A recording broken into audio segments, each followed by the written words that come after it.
మేడిగడ్డ అనేది ఎప్పుడు మనకు అవసరం అంటే, ఇప్పుడు రోజుకు 100 టీఎంసీలు 200 టీఎంసీలు ప్రవహిస్తున్నప్పుడు మేడిగడ్డ డోర్లు వేయరు, లాక్లు వేస్తారా, గేట్లు వేస్తారా?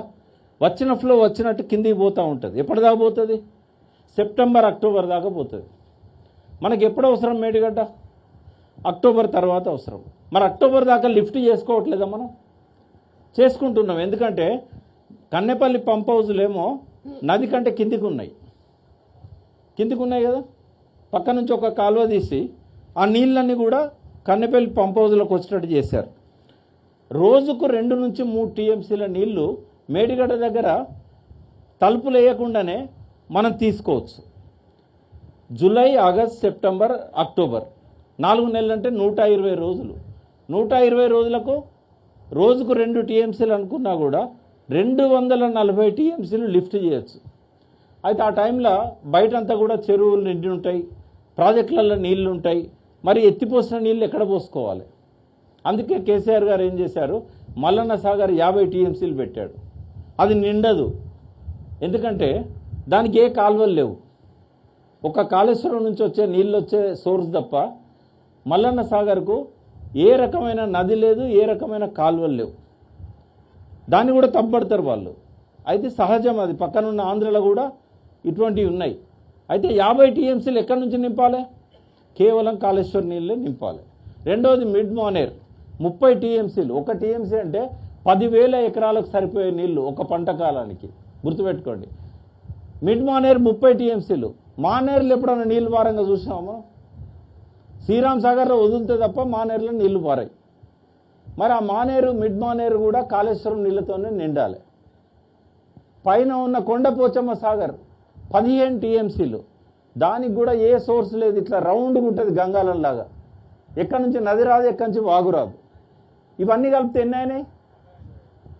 50, 30, 80 ప్లస్ 15, 95.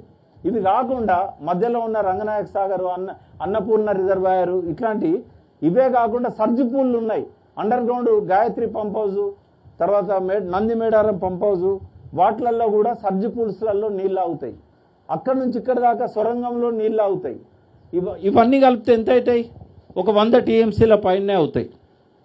100 టీఎంసీలు అంటే తక్కువ నీళ్ళు అవి. 1 టీఎంసీ 10,000 ఎకరాలు, 10 లక్షల ఎకరాల కంటే ఎక్కువ నీళ్లు. అయితే సార్ ఏమనుకున్నాడంటే, వర్షాకాలంలో ఒకవేళ శ్రీరామ్ సాగర్ నుంచి నీళ్లు రాకపోతే, వస్తలేవు కదా, 5 ఏళ్లకు ఒక్కసారి వస్తాయి. శ్రీరామ్ సాగర్ అలుగుబడేది 5 ఏళ్లకు ఒక్కసారి. సరే, కేసీఆర్ గారి పాలనలో వర్షాలు బాగుపడ్డాయి కాబట్టి కొద్దిగా 2-3 సార్లు నిండింది. అది ఎందుకు రావు? పైన అన్ని బ్యారేజీలు కట్టుకున్నారు. బబ్లీ బ్యారేజ్ మీరు విన్నారు కదా. బాబ్లీ పైన 13 ఉన్నాయి. గైక్వాడ్ ప్రాజెక్ట్ అని దాని కెపాసిటీ పెంచిండ్రు. కాబట్టి పైనుంచి నీళ్ళు వచ్చే అవకాశం లేదని అసెంబ్లీలో మీరు కేసీఆర్ గారు ఇచ్చిన ప్రసంగం అంతా కూడా ప్రజెంటేషన్ యూట్యూబ్లో ఉంది, మీరు చూడండి. అది పైనుంచి నీళ్ళు ఎందుకు రావో చెప్పాడు ఆయన. కాబట్టే మేడిగడ్డ అవసరం ఉంది. ఈ ఎండాకాలంలో కూడా మనం ఈ 1800 క్యూసెక్లు ఏవైతే పోతున్నాయో దాన్ని ఆపుకొని మేడిగడ్డ దగ్గర తలుపులు వేసినట్టయితే హెడప్ వస్తుంది. కన్నెపల్లి పంప్ హౌస్ దగ్గర నీటి లెవెల్ పెరుగుతుంది. అక్కడ గేట్లు వేస్తే ఆ నీళ్ళని ఎత్తిపోసుకోవచ్చు అని అనుకున్నాడు. కానీ అది సాధ్యం కాలేదు, ఎందుకంటే పియర్స్ కుంగినాయి కాబట్టి. ఇంకొక ఆల్టర్నేటివ్ ఉన్నది, ఇప్పటికి కూడా ఉన్నది. ఏంటిది అదంటే, ఒక కరకట్ట పోసుకున్నట్టయితే ఆ ఒడ్డుకి ఈ ఒడ్డుకు వరదలేని రావు కదా. ఇప్పుడు ఇది ఏ నెల? ఇది మే. అంటే నవంబర్ నుంచి మే దాకా వరదలు రావు గోదావరికి. వరదలు రానప్పుడు చిన్న కట్ట పోసుకుంటే ఏమవుతుంది? వచ్చిన నీళ్ళు వచ్చినట్టు కన్నెపల్లి పంప్ హౌస్లో పోతాయి కదా. ఆ రోజు కేటీఆర్ గారు 50,000 మందితోని నేను కన్నెపల్లి పంప్ హౌస్ను ముట్టడించి నేను ఈ మోటార్లు ఆన్ చేస్తా అన్నాడు. మనం చేయలేదు, అది లా అండ్ ఆర్డర్ ఇష్యూస్ వస్తాయని. కానీ ఎందుకు చేయలేదు రేవంత్ రెడ్డి? ఎందుకు చేయలేదంటే పోలవరం ప్రాజెక్ట్ కంప్లీట్ కాలే. ఈ పొయ్యే 1800 క్యూసెక్కులు కూడా ఇప్పుడు పంటలు ఎండిపోతున్నాయి అక్కడ ధవళేశ్వరం కింద. ఇవి కూడా కావాలి వాళ్ళకు. మరి మేడిగడ్డ ఎట్లా కంప్లీట్ అవుతుంది చెప్పండి? ఇక రాబోయే 3.5 ఏళ్ల దాకా ఎన్డీఎస్ఏ వాడు గిదే నాటకం ఆడుతూ ఉంటాడు. నిపుణుల రిపోర్ట్ అంటాడు, ఇంకోటి అంటాడు, వాడు నీళ్ళు ఇయ్యాడు. బీజేపీకి కూడా కావాల్సింది అదే. కాబట్టి రైతులు ఎవరు కూడా కాళేశ్వరం నీళ్ల మీద 3.5 సంవత్సరాల దాకా దయచేసి ఆశలు పెట్టుకోవద్దు, పెట్టుబడి పెట్టొద్దు. నీళ్లు రావు, ఇచ్చే ఉద్దేశం వాళ్ళకు లేదు. మేడిగడ్డ రిపేర్ చేసే ఉద్దేశం వాళ్ళకి లేదు. మేడిగడ్డ రిపేర్కు మీ డబ్బు ఒక్క పైసా అవసరం లేదన్నారు ఎల్లంటి వాళ్ళు. ఇది మేం కట్టిందే, రిపేర్ కూడా మేమే చేస్తాము, ఒక్క పైసా అక్కర్లేదన్నారు వాళ్ళు. అయినా ఎందుకు చేస్తలేడు? బడ్జెట్ ఏమన్నా దీనికి అవసరమా? వాళ్ళే రిపేర్ చేస్తామన్నారు కదా. అన్నారం సుందిళ్ళలా నీళ్ళు ఆపద్దని కానీ ఆ బ్యారేజీలు పాడైనాయని కానీ ఎన్డీఎస్ఏ రిపోర్ట్లో చెప్పలేదు. నిన్నగాక మొన్న వచ్చిన ఎన్డీఎస్ఏ రిపోర్ట్లో అన్న సుందిళ్ళలో నీళ్ళు ఆపద్దని కానీ సుందిళ్ళ డ్యామేజ్ అయిందని కానీ ఎన్డీఎస్ఏ చెప్పలే. అన్నారం గురించి కూడా చెప్పలేదు, ఇది డ్యామేజ్ అయింది పనికిరాదని. ఎవరు చెప్పకున్నా రేవంత్ రెడ్డి ఈ 3 బ్యారేజీలు కూలినాయని ఎట్లా అంటాడు? ఈ విషయాల మీదనే మీరు ప్రజలను ఆర్గనైజ్ చేయాల్సిన అవసరం ఉన్నది. మేమంటే ఏదో వాడు తిడితే మేము తిడతాం, అది కాదు. జనంతోని ప్రొటెస్ట్ చేయించాలి. అన్నారం బ్యారేజ్ దగ్గర పోయి ఇగో బ్యారేజ్ ఉన్నది, ఇది కూలలేదు, నువ్వు కూలిందని ఎట్లా అంటావు? సుందిళ్ళ బ్యారేజ్ దగ్గర పోయి దీనికి ఏమైంది, ఇది నీళ్ళు ఎందుకు నింపుతలేవు? చాలాసార్లు రైతులను తప్పుదోవ పట్టేయడానికి నీళ్లు నింపిళ్ళు మళ్ళీ కిందికి వదిలిళ్ళు అని చెప్తారు. నీళ్లు నింపినాయేమో మల్లన్న సాగర్ దాకా పోయినాయి, ఇక్కడ నుంచి ఎత్తిపోసినాయి. వచ్చిన వరదేమో శ్రీరామ్ సాగర్ నుంచి వచ్చి ఎల్లంపల్లి నుంచి కిందికి వచ్చింది. ఆ నీళ్లు వేరు, ఈ నీళ్లు వేరు. ఆ నీళ్లతో పంటలు ఎన్ని పండినాయంటే 60 లక్షల ఎకరాలల్లో పంటలు పండినాయి. కాళేశ్వరం దగ్గర నుంచి లిఫ్ట్ చేసిన వాటరు 4 సంవత్సరాల్లో మొత్తం పండిన పంటలు 60 లక్షల ఎకరాలు.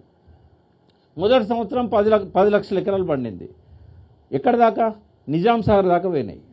మనం మల్లన్న సాగర్లో నింపుకొని ఆ నీళ్లను హల్దీ వాగులోకి వదిలినాం, కూడెల్లి వాగులోకి వదిలినాం. హల్దీ వాగు నుంచి ఎక్కడ పోయినాయి అవి? నిజాం సాగర్ పోయినాయి. నిజాం సాగర్ కింద ఎన్నడు పండనంత పంట పండింది ఆ సంవత్సరం. ఇది ఎప్పుడుగా 2020లో. తర్వాత అప్పర్ మానేర్ డ్యామ్ అని ఉంది, గంభీరావుపేట మండల్, సిరిసిల్ల నియోజకవర్గం. అక్కడ కూడా ఎన్నడూ పంటలు పండలేదు. కూడెల్లి వాగు అని ఉంటుంది, ఆ వాగు ద్వారా ఆ నీళ్ళన్నీ అందులో పోయినాయి. దాని కింద మంచిగా పంటలు పండినాయి. శ్రీరామ్ సాగర్ పునరుజ్జీవన పథకం అని పెట్టారు. ఆ పథకానికి పంపింగ్ పెట్టారు ఇక్కడి నుంచి అక్కడి దాకా. ఆ పంపింగ్ ద్వారా నిండిన శ్రీరామ్ సాగర్ నీళ్లను మస్తునాచారి గారి కాన్స్టిట్యున్సీ ఇక్కడ భూపాలపల్లి చివరి దాకా తీసుకొచ్చారు. ఎన్నడూ కూడా భూపాలపల్లికి నీళ్లు రాలేదు శ్రీరామ్ సాగర్ కట్టిన తర్వాత. DBM 38 కానీ DBM 37 నర్సంపేట కానీ ఎన్నడూ కూడా నీళ్లు రాలే. మరి ఇన్ని మంచి పనులు చేస్తే ఆయన మీద ఇన్ని ఆరోపణలు వేయడం ఏంది అని అంటే, ఈ రైతులను వీళ్ళకి నీళ్ళ గురించి తెలియదు, వీళ్ళకి లెక్కలు తెలివాయి, వాళ్ళకు కూడా తెలియదు. కానీ అబద్ధాలు చెప్పి పక్కదారి పట్టేయడం అనేది ఈ ముఖ్యమంత్రి గారు కానీ ఆ ఉత్తమ్ కుమార్ రెడ్డి గారు కానీ ఆ ప్రభుత్వ అధికారులు ఎవరు మాట్లాడట్లేదు. చూడండి, ఏ ఈఎన్సీ కూడా రేవంత్ రెడ్డి చెప్పినట్టు ఎవరన్నా మాట్లాడిల్లా? ఏ ఇంజనీర్లన్నా మాట్లాడిల్లా? మరి ఈయనకి ఏం తెలుసు అని చెప్పి మాట్లాడుతున్నాడు. మనం ఆయనను ఎట్లా నమ్మాలి? రెండవది అవినీతి గురించి మాట్లాడదాం. కేసీఆర్ గారు ఇందాక బ్రదర్ చెప్పినాడు కదా, 93,000 కోట్లు ఖర్చు పెడితే 1,00,000 కోట్లు తినడని చెప్పి రాహుల్ గాంధీ వచ్చి చెప్పిండు. ఆడ ఖర్చు అయిందే 93,000 కోట్లు. మరి 1,00,000 కోట్లు ఎక్కడి నుంచి వచ్చినాయి కేసీఆర్ గారికి? రెండవది, 93,000 కోట్లతో ఎన్ని పనులైనాయి? మేడిగడ్డ బ్యారేజ్ దగ్గర నుంచి, మేడిగడ్డ కన్నెపల్లి పంపింగ్ స్టేషన్ దగ్గర నుంచి అన్నారం సుందిల్లా 3 బ్యారేజీలు, 3 పంపింగ్ స్టేషన్లు, 3 సబ్ స్టేషన్స్, 3 బ్యారేజీలు, 3 పంపింగ్ స్టేషన్స్. ఇవి కాకుండా నేను తొందరలోనే ముగిస్తాను, ఒక 5-10 మినిట్స్. అదే 3 పంపింగ్ స్టేషన్లు, 3 బ్యారేజీలు, 3 సబ్ స్టేషన్స్, వీటి పట్టుకనే అవుతుందా? అచ్చా, ఇక్కడ నుంచి 203 కిలోమీటర్ల సొరంగం, అంటే అన్ని కలిపి మీకు తెలుసా ప్రపంచంలోనే కాళేశ్వరం ఎందుకు గొప్పది అంటే ఒక 5-6 కారణాలు ఉంటాయి. ఒకటి, రివర్స్ పంపింగ్ 100 మీటర్ల నుంచి 500 పైన మీటర్లకు లిఫ్ట్ చేయడం అనేది ప్రపంచంలో ఎక్కడ జరగలే. తాగడానికి ఇచ్చారు కానీ సాగునీరు ఇవ్వలే. అమెరికాలోని అరైజోనా స్టేట్లో తాగడానికి ఇచ్చారు కానీ సాగునీరు ఇవ్వలే. ఇన్ని టీఎంసీలు ఇవ్వలేదు. ఇది మొదటిది. రెండవది, 203 కిలోమీటర్ల ఇంత పెద్ద సొరంగాలు, ఒక్కొక్క సొరంగంలో 2 పెద్ద ట్రక్కులు ఎదురెదురు వచ్చినా కూడా పోగలుగుతాయి. మీరు చూశారు అవన్నీ. ఇవి కూడా ఎక్కడ లేదు. తర్వాత 100 మీటర్ల కింద సబ్స్టేషన్లు, సర్జ్ పూల్లు, లిఫ్టింగ్ మెషిన్, ఇవన్నీ కూడా యంత్రాలు, ఇవి కూడా ఎక్కడ లేవు. 139 మెగావాట్లు. మనకు 3 హార్స్ పవర్ తెలుసు, 5 హార్స్ పవర్ తెలుసు, 10 హార్స్ పవర్ తెలుసు.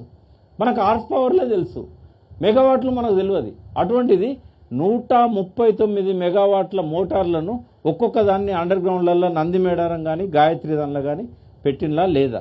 ఇవన్నీ కూడా ప్రపంచంలోనే గొప్ప ప్రశంసలు అందుకున్న ప్రాజెక్టు మేడిగడ్డ. అంత పేరు రావడం అనేది ఆయన భరించలేకపోయాడు. ఈ కాళేశ్వరం అనేది మొత్తం మీకు ఎన్నోసార్లు మీరు విన్నారు, హరీష్ రావు గారు కానీ, కేటీఆర్ కానీ, కేసీఆర్ గారు కానీ, దానిలో ఉన్న 28 ప్యాకేజీలు, ఒక్కొక్క దానిలో ఉన్న ఎన్ని పంపులు, ఎన్ని ఇవన్నీ కూడా లెక్క చేస్తే ఇది నిజంగానే 93,000 కోట్లతో అవుతుందా?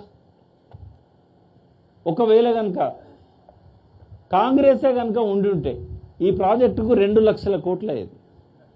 2 లక్షల కోట్లు అయ్యేది.